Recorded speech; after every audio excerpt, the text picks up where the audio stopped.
भगवान 4 व्यक्तियों पर ज्यादा प्रसन्न होते हैं, विशेष प्रसन्न होते हैं। जो धनवान है फिर भी जो नम्र है उस पर भगवान ज्यादा खुश होते हैं। धनवान है और घमंडी है तो भगवान नाराज होते। धनवान होने पर भी जो नम्र है उस पर भगवान विशेष प्रसन्न होते। जो शूरवीर है, बलवान तो है लेकिन जहां तहां अपने बल को ठोकम ठोक नहीं करता, विचारवान भी है, बल का दुरुपयोग नहीं करता, निर्बल पर बल नहीं अजमाता है, निर्बलों की सेवा करता है बलवान, उस बलवान पर भगवान खुश होते हैं, विशेष खुश होते हैं। तीसरे व्यक्ति वे होते हैं कि गरीब होने पर भी कुछ न कुछ दान करते। अमीर पर तो खुश होते लेकिन दरिद्र है और फिर भी दान का मौका नहीं चूकते, उन पर भगवान विशेष प्रसन्न होते हैं। और चौथा, उस व्यक्ति पर भगवान ज्यादा प्रसन्न होते हैं जो बचपन से ही, छोटी उम्र से ही भगवान की भक्ति में लग जाते हैं। 4 व्यक्तियों पर भगवान नाराज रहते हैं। जो धनवान होकर भी लोभ करता है कि खपे खपे खपे, उसी में जिंदगी खपा रहा है, उसके अंतर्यामी भगवान नाराज रहते हैं। जो धनी होकर लोभ नहीं छोड़ता वो दुखी होगा क्योंकि उसका अंतर्यामी नाराज है।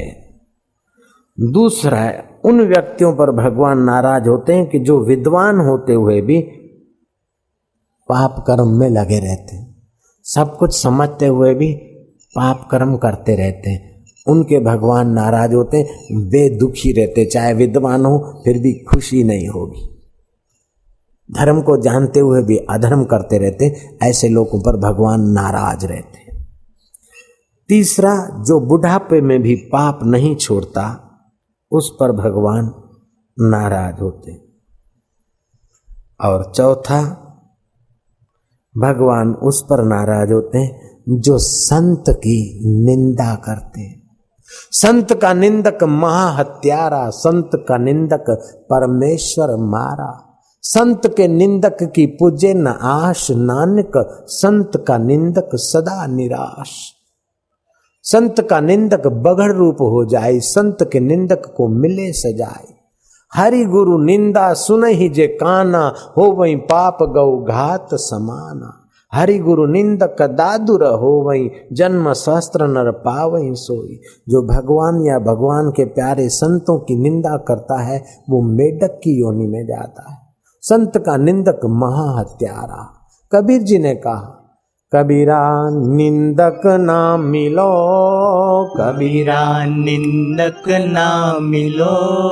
पापी मिलो हजार, पापी मिलो हजार। एक निंदक के माथे पर, एक निंदक के माथे पर।